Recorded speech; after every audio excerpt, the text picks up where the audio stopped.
ነጭ ልበሱ ነጭ ልበሱ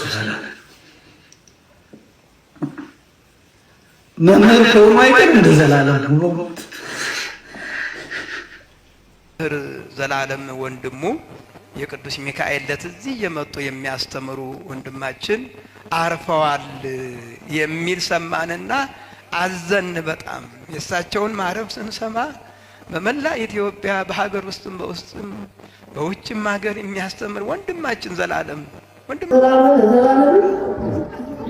ታላላቁ ታወለበት ለየታወቁት አስተማሪ ነበር። አንጀት ተቃጥሏል፣ ልቤ አርፏል። መምህር ዘላለም ወንድሙ ወልደ ሰማዕት አርፈዋልና 30 ዓመት ሲያስተምር በትምህርቱም በሕይወቱም ነውር ያልተገኘበት ወንድማችን ነውና ብዙ ሰው ከዚህ ቤተክርስቲያን ውስጥ እየኖረ ወጥቷልና ሳይጠፋ ሳይለወጥ ያስተማረ መምህራችን ነው። አንደበቱም ሳይለወጥ ሃይማኖቱ ሳይለወጥ በሕይወቱ ነውር ሳይገኝበት አበል ሳይቀበል በራሱ ትኬት እየቆረጠ በገንዘቡ የሚያስተምር መምህር ነበር። ዛሬ የምናስበው እጅግ የምንወደው የሚያሳዝነን በእውነት አንድ ልጃችን የቤተ ክርስቲያን እንቁ ልጅ በእውነት እሱ ይስበክ እንጂ ነጭ ልበሱ ነጭ ልበሱ መምህር ከሆኑ አይቀር እንደ ዘላለም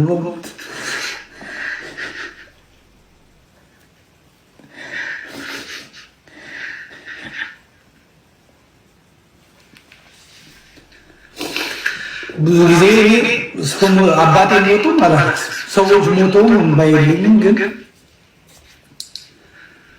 ያንን ሞት ያስከናል።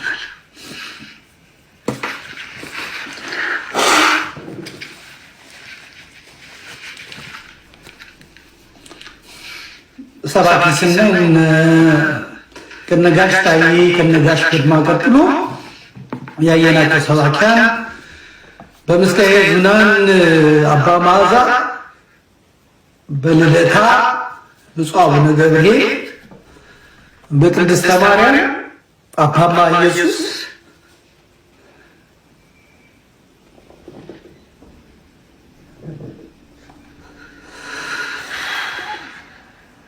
በቀጨኔ መድኃኔዓለም እነ ባታ ገብረ መስቀልም ከመጡ በኋላ በራሳቸው እውቀት በራሳቸው እንዴት ደገመዋል።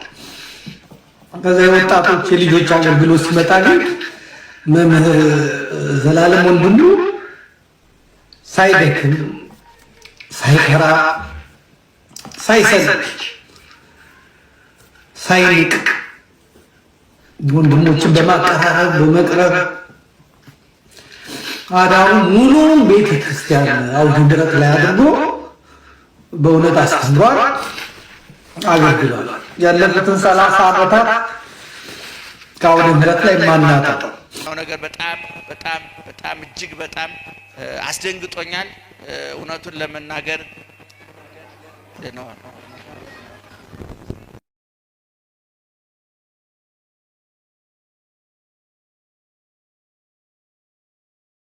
አሁን ነው እዚህ ቤተ መቅደስ ውስጥ ነው የሰማሁት።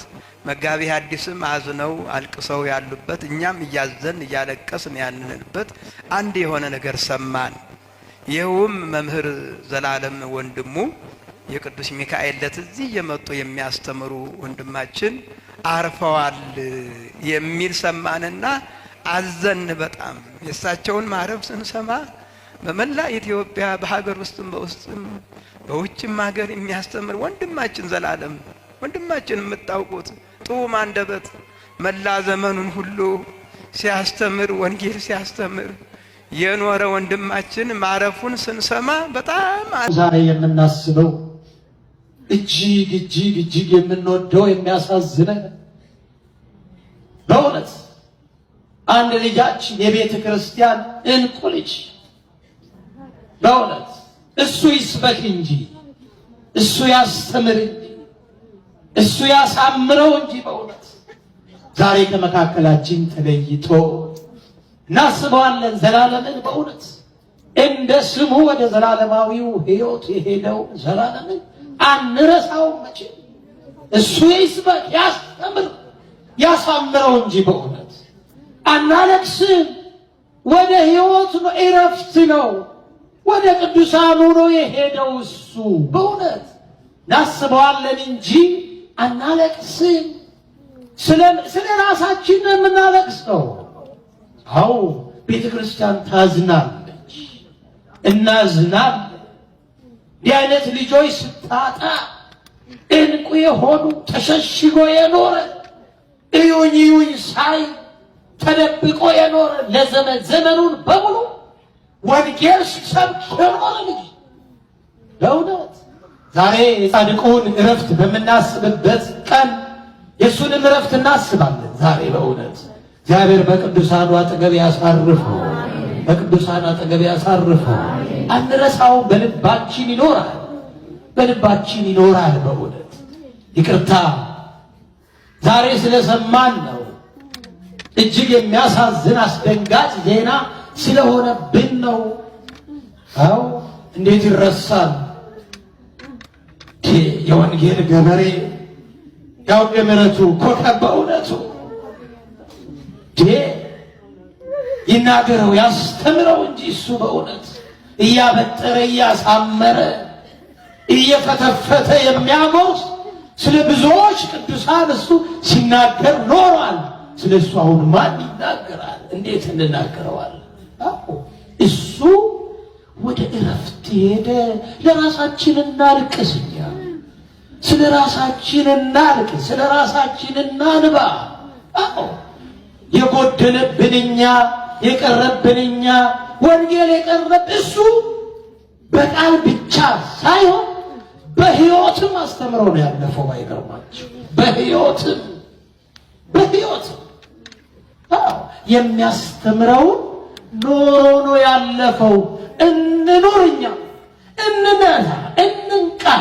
ከተኛንበት አልጋ ተነስተን አልጋችንን ተሸክመን እንጓዝ ወገኖቼ። ከተኛንበት ደዌ እግዚአብሔር ያንቃ። መቼ ነው ንስሐ የምንገባው? እኛስ መምህራን ከሌሉት በቤተክርስቲያን የለችም። እንተናታ ባላችኋል ዘላለም ታማና እሱ ታመነበት ለየታለውት አስተማሪ ነበር።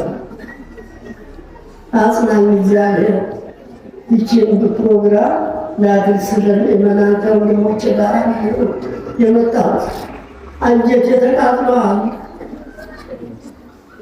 ልቤ አርጓል። ሌሊት ወንድሙ ሲነግረኝ አላመንኩም። ይህን ለማስደንገጥ ብለው ነው እንጂ አልሞተም።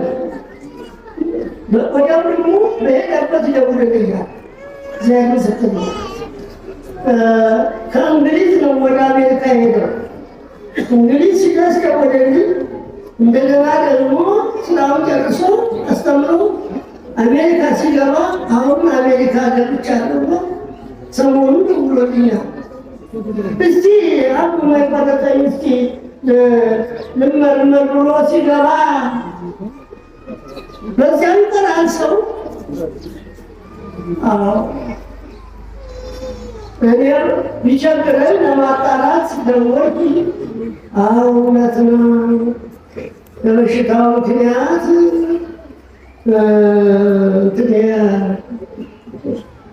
እንትን ነው የጣፋጭ ሱካር ነው ተመለስ ቢሉት መድኃኒት ያደረጉበት በማርፌ ቢሆኑት ጥሪ አይደለም ጥሪ ነው። እኔ ለሱ ብዙ አስባለሁ። እውነተኛ ሐቀኛ ስለሆነ ሐቀኛ አስተማሪ ስለሆነ እንደሱ ያለ መምህር ለማግኘት በጣም ይቸግራል። ዓለም ዞሮ የሚሰብች የሚያስብ ለራሴ አይልም። አሁን የስኳር ጉዳይ ነው ተብሎ ወደ ብልጥ ብሎ አልወዳለ በመስገን በሌላም ቢሉት ወደኋላ አልመለስም ማለት እሱ ነው ሞተ።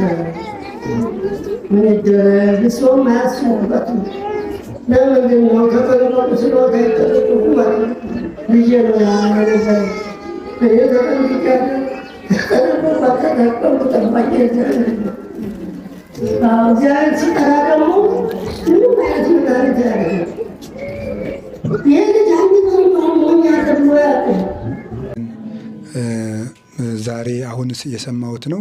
መምህር ዘላለም ወንድሙ ወልደ ሰማዕት አርፈዋልና ያው እንደምታውቁ በጣም ወደ 25-30 ዓመት ሲያስተምር በትምህርቱም በሕይወቱም ነውር ያልተገኘበት ወንድማችን ነውና ብዙ ሰው ከዚህ ቤተክርስቲያን ውስጥ እየኖረ ወጥቷልና ሳይጠፋ ሳይለወጥ ያስተማረ መምህራችን ነው። አንደበቱም ሳይለወጥ ሃይማኖቱ ሳይለወጥ በሕይወቱ ነውር ሳይገኝበት አበል ሳይቀበል በራሱ ትኬት እየቆረጠ በገንዘቡ የሚያስተምር መምህር ነበር።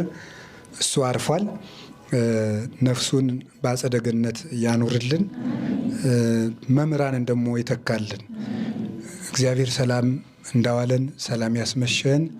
የቅዱስ ቂርቆስ፣ የቅዱስ ያሬድ፣ የአቡነ ሰላማ፣ የከሳቴ ብርሃን የእናታችን የቅድስት ኢየሉጣ፣ የነቢያት፣ የሐዋርያት፣ የሰማዕታት፣ የጻድቃን፣ የደናግል፣ የመነኮሳት፣ የትጉሃን መላእክት የእመቤታችን የቅዱስ መስቀሉ በረከት የአብ የወልድ የመንፈስ ቅዱስ ቸርነት አይለየን። ሞት እደጃፋችን ላይ ነው ያለው። የምንሰማው አስደንጋጭ ነገር ነው በየቀኑ።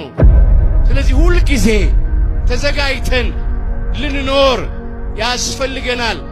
በነፋስ ክንፍ የሚበር ማንም ሊቀርበው በማይችል ብርሃን የሚኖር እሳተ መለኮት የሆነ አምላክ ከብቶች በረት ተወለደ፣ ግርግም ላይ ተኛ፣ በቅጠልና በጨርቅ ተጠቀለለ። ሰቅለው እንደሚገድሉት እያወቀ ተከትሏቸው ሄደ። ቀንድ የተባለ ኃይሉ ነው፣ ስልጣኑ ነው። ከመቀጽበት ሊያጠፋቸው ይቻለው ነበረ፣ ግን በኃይሉ አላጠፋቸው። እነሱ በቁጣ ጎተቱት፣ እሱ ግን በፍቅር ተከተላቸው።